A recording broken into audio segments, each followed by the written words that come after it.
सबसे पहले पाकिस्तान में एक रोला डाला हुआ है सबने।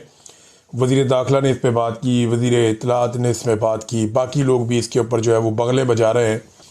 हकीकत मैं आपके सामने रख देता हूँ, ये डाटा आप देख लीजिए, तस्वीर भी आप देख लीजिए।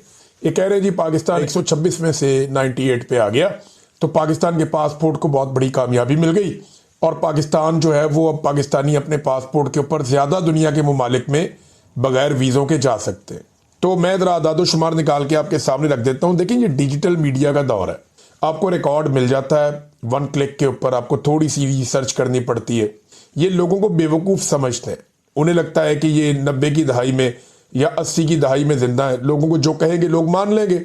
जब नवाज शरीफ जैसा आदमी भी कौम को बेवकूफ़ बना लेता था, जब आसिफ अली जरदारी ने भी यही किया, जर्नैलों ने भी यही किया, लेकिन अब डिजिटल मीडिया का दौर है। तो मैं आपके सामने रखता हूँ हकायक। वो ये कहते हैं कि पाकिस्तान जो है वो अब ज़्यादा ममालिक के अंदर ट्रेवल कर सकता है, पाकिस्तानी शहरी अपने पासपोर्ट के ऊपर फ्री में बगैर वीज़ा के। तो 2024 में 34 ममालिक में सफ़र किया जा सकता था बगैर वीज़ा के। 2025 में ये ममालिक कम होके 33 हो गए और 2026 में ये ममालिक मज़ीद कम होके 31 हो गए। तो ये तो तादाद कम हो रही है, जो डाटा है वो ये बता रहा है। यानी वही डाटा मैंने पढ़ा है, वही इन्होंने पढ़ा है। इनके मुल्क कैसे बढ़ गए और मेरे कैसे कम हो गए। फिर 2033 में, अच्छा ये कहते हैं 126वें नंबर से पाकिस्तान 98वें नंबर पे आ गया। अब ये भी देख लें आप, 126 नंबर कभी था ही नहीं। 126 नंबर गुज़िश्ता आप 10 साल का डाटा उठाएं, 126 नंबर आपको मिलेगा ही नहीं। तो 2023 से हम शुरू करते हैं। 2023 में जो आखिरी नंबर पे मुल्क था उसका नाम है अफगानिस्तान, और वो डाटा शुरू होता है 109 से। यानी 2023 में अफगानिस्तान 109 पे था, तो आज अफगानिस्तान 2026 में 101 पे है।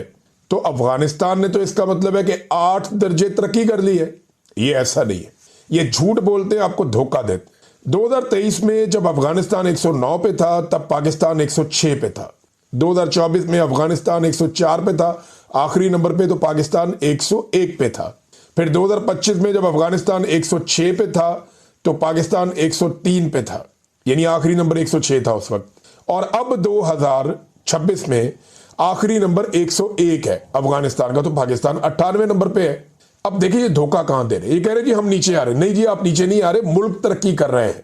कई ममालिक दुनिया के ऐसे हैं जिन्होंने अपनी रैंकिंग को इंप्रूव किया है। तो होता यह है कि 4-4, 3-3, 5-5 ममालिक बाद औक़ात एक ही नंबर के अंदर एग्जिस्ट कर जाते हैं। जैसा कि पाकिस्तान और यमन, ये आप देखें, ये दोनों 98वें नंबर पे हैं। पाकिस्तान के पास भी 98वें नंबर है रैंकिंग में, यमन के पास भी 98वें नंबर है रैंकिंग में।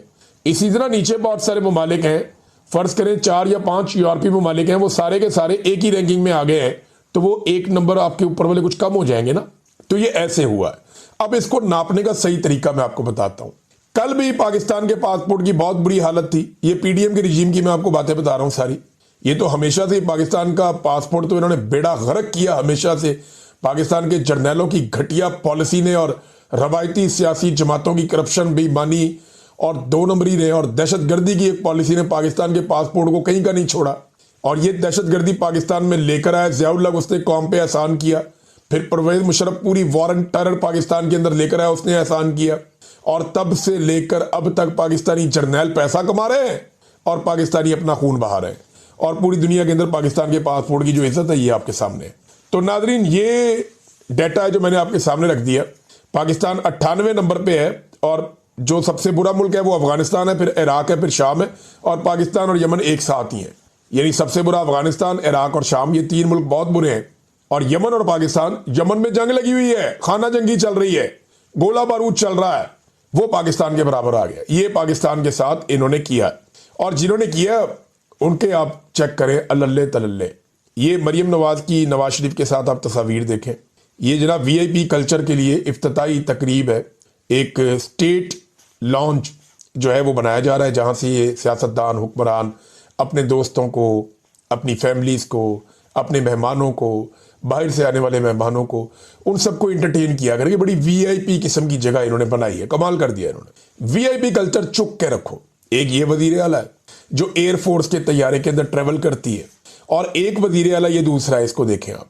ये इकोनॉमी क्लास में सफ़र करता है सुहेल अफरीदी। ये आज भी कराची गया, ये वहाँ पब्लिक लॉन्च के अंदर बैठा हुआ था, आसपास लोग बैठे हुए थे, तस्वीर वहाँ से भी आई है। ये अपनी फ्लाइट का इंतज़ार भी करता है। इसके मुद्रा लाइनों में भी लगते हैं और ये आम मुसाफिरों के बीच में चलता फिरता है और आम मुसाफिरों के बीच में ट्रेवल करके एक सूबे से दूसरे सूबे में चला जाता है। ये है एक मिडिल क्लास का अवामी वजीर आला आम आदमी, और दूसरी तरफ ये है एक बादशाह की बेटी राजकुमारी। आप फर्क का अंदाजा कर लें। यानी आप एक और चीज देखें ना, सुहेल अफरीदी कराची गया क्यों? अभी अब कराची का आज का दौरा किया। सुहेल अफरीदी कराची इसलिए गया कि उसका एक कारकुन उसकी रैली के दौरान फौत हो गया। एक हादसा हुआ, एक कारकुन जो है वो शहीद हो गया और उसका इंतकाल हो गया। तो जनाब ये कराची दोबारा गया जाकर के, जी मैं अपने कारकुन की क्योंकि एक वफात हो गई और मेरी रैली के दौरान हुई, तो मेरा ये ज़मीर गवारा नहीं करता, मैं जाऊंगा, जाकर उनको मिलूंगा, उनका ख्याल रखना हमारी जिम्मेदारी है। ये है जनाब एक मिडिल क्लास का आदमी जब पॉलिटिक्स में आता है तो वो ये करता है। आपको याद है नवाज शरीफ निकला था, मुझे क्यों निकाला, इस्लामाबाद से लाहौर के लिए। तो नवाज शरीफ साहब ने अपना एक लंबा काफिला बना लिया था। इनके काफिले के एक गाड़ी के नीचे एक बच्चा आके फौत हो गया। उस बच्चे का कोई ताल्लुक नहीं था पीएमएलएन से, वो तो बेचारा तमाशा देखने आया हुआ था, सड़क के ऊपर खड़ा हुआ था कि चलो तमाशा देखते हैं, गाड़ियां जा रही हैं। ये तो जो बंदा जिसका इंतकाल हुआ कराची में, ये तो इस तहरीक का हिस्सा बना था ना, कुछ जानबूझ के नारे लगा रहा था, फौत हो गया, एक्सीडेंट हो गया। लेकिन वो बच्चा भी एक एक्सीडेंट में मारा गया। लेकिन ये वहां रुके नहीं, ये उनको उस वक्त मिले नहीं, बल्कि इन्होंने क्या किया, अगले स्टॉप पे जहां इन्हें मौका मिला, जहां जाके इन्होंने ऐलान करना था या इस्तकबालिया इनका हुआ, वहां इन्होंने तकरीर करते हुए कहा कि हमें हमारी तहरीक का पहला शहीद मिल गया, मुबारक हो। ये इनकी सोच का फर्क है। जब एलीट सोचती है ना तो वो अवाम को कीड़ा मकोड़ा सोचती है, और जब एक आम आदमी अवाम के बीच में से निकल कर आता है तो वो अवाम को कम से कम इंसान जरूर समझता है। और ये आप देख रहे हैं। अब नादरीन, इमरान खान साहब जेल के अंदर बंद है, कैद तन्हाई में, और मुलाकातें बंद की हुई है बिल्कुल ही। लगभग 70 दिन हो गए। एक आधी मुलाकात उनकी बहन से करवाई गई थी। अगर आप नवंबर से गिन लें, 4 नवंबर से लेकर अब तक मुलाकातें हो नहीं रही इमरान खान साहब की, और कोई स्ट्रेटजी भी नहीं आ रही। इमरान खान ना पाकिस्तान तहरीके इंसाफ का 99% ही आप ये समझ लें, क्योंकि हिकमत अमली इमरान खान साहब ही बनाते हैं, वही बैठते हैं, वही तहरीक पैदा करते हैं। वो इस उम्र में भी इमरान खान साहब जो है वो सबको इकट्ठा करके रखते हैं। मुझे अच्छी तरह याद है कि इमरान खान साहब एक एक दिन में 2-2 मीटिंग्स करते थे बयानिए के हवाले से। वो 2-2 मीटिंग्स करते थे कि हमारी लड़ाई बहुत बड़ी है, नैरेटिव बनाना पड़ेगा, बात करनी पड़ेगी, ये वाले इशू पे क्या करना है, इस पे क्या करना है। बार बार अपने साथियों से मुशावरत करते थे, बार बार हिकमत अमली बनाते थे, और इमरान खान साहब बहुत मुतहर्रिक रखते थे पूरे सिस्टम को, पूरी पार्टी को। क्योंकि देखिए पाकिस्तान तहरीके इंसाफ हालत जंग में है पिछले 3-4 साल से। एस्टेब्लिशमेंट ने उनके लिए जंग के दरवाजे खोले हुए, मारो इनको, तबाह बर्बाद कर दो, ये कर रही है एस्टेब्लिशमेंट। तो मिलिट्री एस्टेब्लिशमेंट तो जंग के अंदर उतरी हुई है, बयानिए की एक जंग में। तो इमरान खान साहब जब तक बाहर थे वो रोजाना की बुनियाद के ऊपर बयानियां बनाते थे, या जब तक उन्हें जेल के अंदर से मौका मिलता रहा वो जेल के अंदर से गाइड करते रहे। लेकिन जब से इमरान खान को कैद तन्हाई में डाला गया, अब मुझे एक बयानिया बताइए पाकिस्तान तहरीके इंसाफ ने बनाया, सवाए एक जुमला है सुहेल अफरीदी का कि हर चौक डी चौक, इसके अलावा आप बताएं कौन सा बयानिया। सुहेल अफरीदी बतौर एक वजीर आला अपने तौर पर भाग दौड़ कर रहे हैं और वो मोबिलाइजेशन कर रहे हैं, चैनलाइजेशन नहीं हो रही। मोबिलाइज करना और चैनलाइज करना दो अलग अलग चीजें हैं। जो लोग समझते हैं उन्हें आइडिया हो गया है कि वो सिर्फ एक तहरीक चलाने के लिए लोगों को मोबिलाइज कर रहे हैं, विजुअल्स बन रहे हैं, वो अपनी जिम्मेदारी पूरी कर रहे हैं। लेकिन ग्राउंड के ऊपर स्ट्रीट मूवमेंट के लिए जो लोगों को चैनलाइज करना है, जो लोगों को जोड़ना है, वो काम नहीं हो रहा। मैं सीरियस आपको बता रहा हूं। इमरान खान साहब ने इख्तियारात दिए सलमान अकरम राजा साहब को, वो पॉलिटिकल कमेटी की तरह कौन से फैसले, जहां रोजाना की बुनियाद पे बयानिया आता था, वहां पे आपको कई कई हफ्ते आपको बयानिया ही कोई नहीं आता। आपको पता ही नहीं चलता पाकिस्तान तहरीक इंसाफ है किधर, और इनका स्टेटमेंट क्या आएगा या इनका मौक़िफ़ क्या है किसी चीज के ऊपर। आप ढूंढते रहते हैं टेलीफोन करके इधर उधर कि जनाब इस चीज पे मौक़िफ़ दें, और कोई मौक़िफ़ देने के लिए भी तैयार नहीं होता। ये हालात हो गए।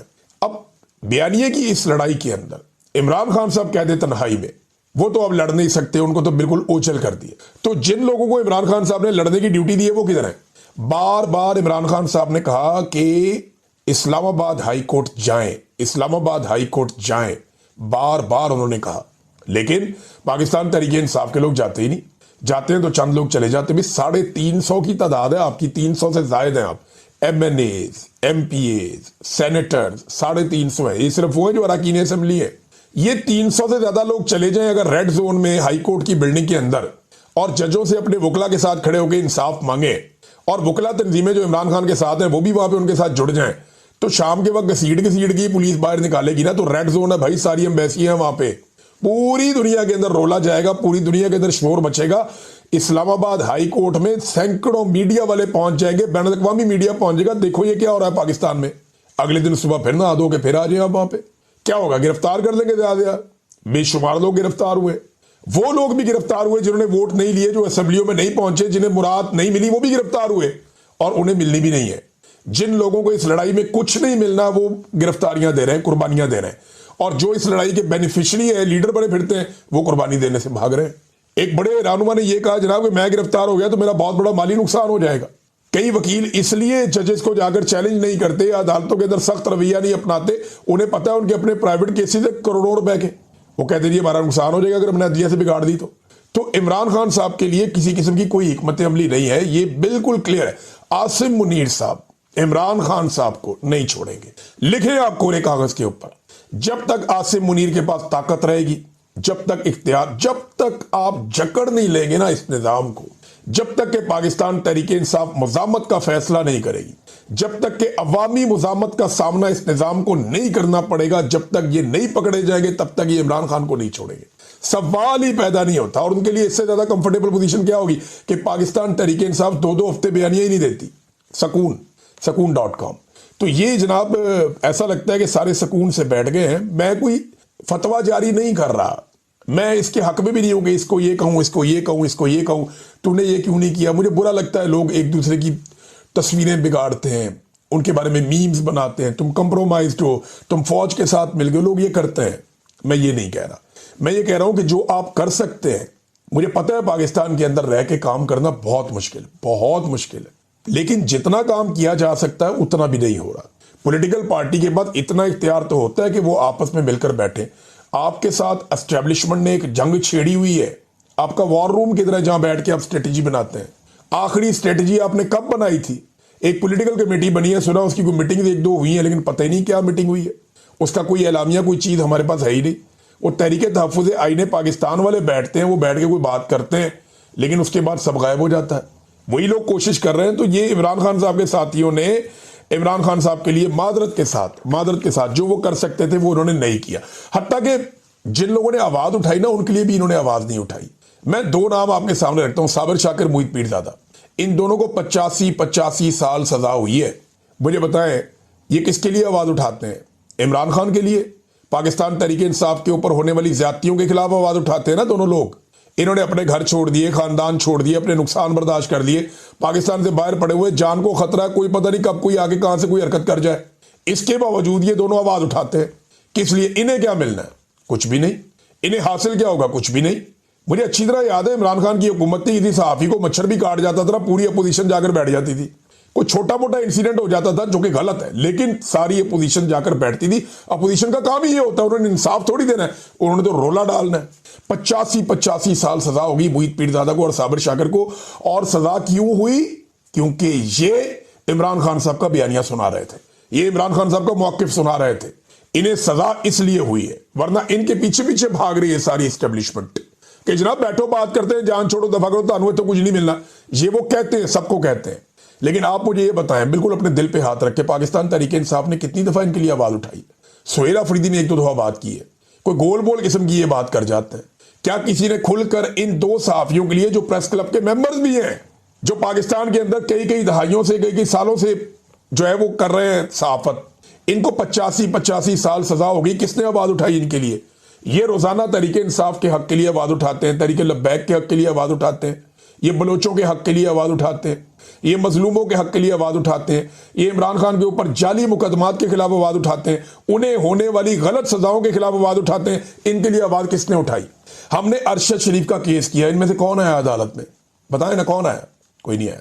तो ये कहानी है। ये पाकिस्तान तहरीक इंसाफ को ये सोचना पड़ेगा कि इमरान खान के बाद, यानी इमरान खान तो आवाज उठा रहे हैं, वो तो जोर लगा रहे हैं, लेकिन वो जेल के अंदर बंद है, कहते तन्हाई में चला गया, तो फिर कौन? क्यों नहीं आवाज उठा रहे? क्यों नहीं बात कर रहे? क्या आवाज उठाना भी बंद हो गया आपका? बात करना भी बंद हो गया?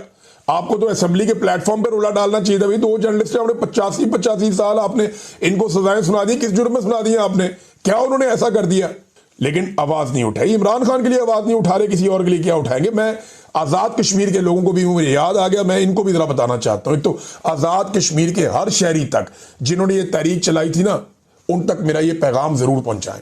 आप लोगों ने ना सोहराब बरकत का हक अदा नहीं किया और सोहराब बरकत ने अपना हक अदा किया। मैं नहीं हूं, बहुत सारे और सहाफ़ी हैं जिन्हें सोहराब बरकत हमें इन्फॉर्म करता था, हम उससे खबर लेते थे, हम उससे पूछते थे।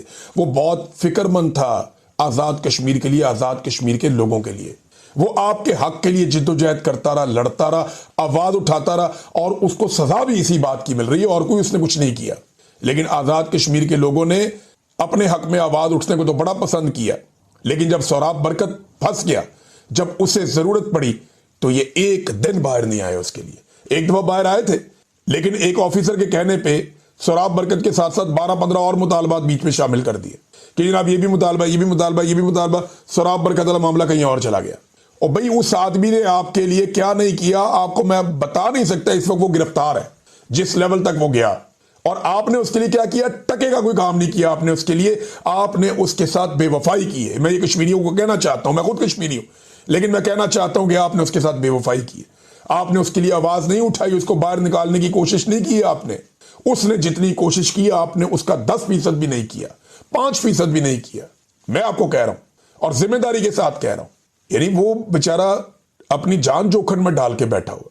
और याद रखिएगा मेरी बात, आपको दोबारा भी तहरीक चलानी पड़ेगी, आपको दोबारा भी मैदान में आना पड़ेगा, क्योंकि ये हुकूमत आपको बार बार धोखा देगी। लेकिन अब कौन सोहराब बरकत बनेगा? बार बार लोग आपसे बार बार धोखा खाएंगे। आप खुद ये अपने साथ कर रहे हैं, कोई और नहीं कर रहा। 10 बार सहाफी सोचेंगे कि जनाब अगर इनके हक में आवाज उठाई तो हमें अगवा कर लिया जाएगा, गिरफ्तार कर लिया जाएगा, और ये मुड़ के पूछेंगे भी नहीं। मैं यही कहना चाहता था, अपना एहतसाब खुद कर ले। अब आप सोच ले कि आपने एक नौजवान को बेयारो मददगार छोड़ा उस वक्त जब उसे आपकी जरूरत थी, और वो आपके साथ खड़ा हुआ उस वक्त जब आपको उसकी जरूरत थी। किस लेवल तक खड़ा हुआ कभी उससे पूछिएगा, वो आपको बताएगा। नाज़रीन, कई बड़े जबरदस्त किस्म के इनकलाबी बड़े बड़े नाम वो भी बेनकाब हो गए। ये नदीम फारूक पराचा साहब जैसे लोग हमेशा डेमोक्रेसी, जमहूरियत, ज़िया ने ये कर दिया, मुशर्रफ ने ये कर दिया, बड़ी बड़ी बातें करने वाले लोग अब कह रहे हैं जी हाइब्रिड रिजीम जो है वो ठीक है, हमारी ज़रूरत है, यानी दोगला निज़ाम पाकिस्तान में चलने दें। दुनिया में वो कह रहे हैं जी जमहूरियत की कंडीशन भी खत्म हो गई है, हाइब्रिड इस वक्त हमारी ज़रूरत है, ये निज़ाम हमें इस्तेकाम लाने के बाद जमहूरियत की तरफ जनाब बढ़ना होगा। ये भाई दुनिया में जमहूरियत खत्म होगी, अमेरिका में कब धांधली हुई है? बेसिक पे आओ ना। डोनाल्ड ट्रंप तो बमदानी से इलेक्शन हार गया, अभी उसके अपने सेनेट में उसको मुसीबत पड़ी हुई थी एक एक वोट के ऊपर। अमेरिका में तो दोगला निज़ाम ऐसे नहीं चल रहा, वो तो अपना इलेक्शन ठीक तरीके से करवा रहे हैं। डोनाल्ड ट्रंप नहीं पसंद है, वो आ गया। यूरोप पूरे के अंदर बताओ कहां पे धांधली हुई है और कहां पे इस तरह का काम हुआ है। पाकिस्तान के बहुत सारे इनकलाबी जिन्होंने कौम को चूरन बेचा कि वो इनकलाबी हैं, वो एंटी एस्टेब्लिशमेंट है, वो पता चला वो सारे इमरान खान के बोगस में मुब्तला थे। ये जैसे ही इमरान खान साहब ने बाहर आना है ना, या उसकी हुकूमत आनी है, तो यही आपको नदीम फारूक पराचा साहब एकदम एंटी एस्टेब्लिशमेंट बनते हुए नजर आएंगे। ये एकदम खप डाल दें। वो अफसार आलम वो फील्ड मार्शल से मुतालबात कर रहे हैं, रो रो के पिट पिट के, जनाब हम आपकी तरक्की नहीं बता पा रहे, हम ये नहीं कर रहे, हम वो नहीं कर पा रहे, वो जो यूट्यूबर है उन्होंने ये कर दिया, वो कर दिया। जनाब एस्टेब्लिशमेंट ने एस्टेब्लिशमेंट सिर्फ बेवकूफ बना सकती है, वो यूट्यूबर नहीं बना सकती, वो आपको चे बना सकती है जो आप बने हुए हैं इस वक्त। अगर एस्टेब्लिशमेंट ने साबिर शाकिर को बनाया, अगर एस्टेब्लिशमेंट ने मोहित पीरजादा या अरशद शरीफ को बनाया, तो एस्टेब्लिशमेंट से कहा कि तू भी बन जा भाई, बन जा ना। आज तो तेरे साथ उनके ताल्लुकात हैं। असल बात मौक़िफ़ की है, असल बात हक पे खड़े होने की है, जिस पे खड़े होने की आपकी जरूरत नहीं है। तो अब जनाब इस किस्म के लोग जिन्होंने सहाफत छोड़ दी थी, वो जा जाके आसिम मुनीर को शिकायतें लगा रहे हैं अपने वीलॉग्स के अंदर और प्राइवेट मीटिंग्स के अंदर के सर अल्लाह दा वास्ता साड़ी गाल कोई नहीं सुन रहा, और जिनकी सुन रहे हैं आप उनको जनाब टाइट करें, उनको पकड़ें, ये करें वो करें।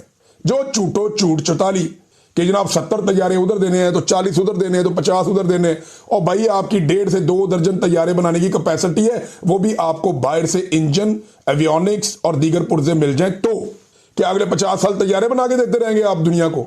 और इससे इकोनॉमी नहीं खड़ी होती। रोजाना लोगों को एक नया चूरन, कभी कहते हैं हमारी मादनियात बिकने वाली है, कभी कहते हैं हमारा सी पैक बिकने वाला है, कभी कहते हैं हमारी फलानी चीज़ बिकने वाली है, कभी कहते हैं खित्ते में जंगें आ रही हैं उसका हमें बहुत फायदा होगा, कभी कहते हैं जी हम फलां चीज़ करेंगे इसराइल के साथ मिल जाएंगे उसका बड़ा फायदा होगा, कभी कहते हैं जी हमें कोई $100 अरब बाहर से अरब ममालिक लेकर आ रहे हैं। हर दफा नया चूरन बेचते हैं, अब ये जेट तैयारे बेच रहे हैं। नाज़रीन, मिर्जा साहब का एक और इंटरव्यू आ गया जिसमें इमरान खान साहब पर भरपूर मजहब कार्ड खेला गया है, भरपूर मजहब कार्ड खेला गया मिर्ज़ा साहब के नए इंटरव्यू में। इससे पहले ज़ीशान अजीज़ साहब मिर्ज़ा साहब के सामने बैठकर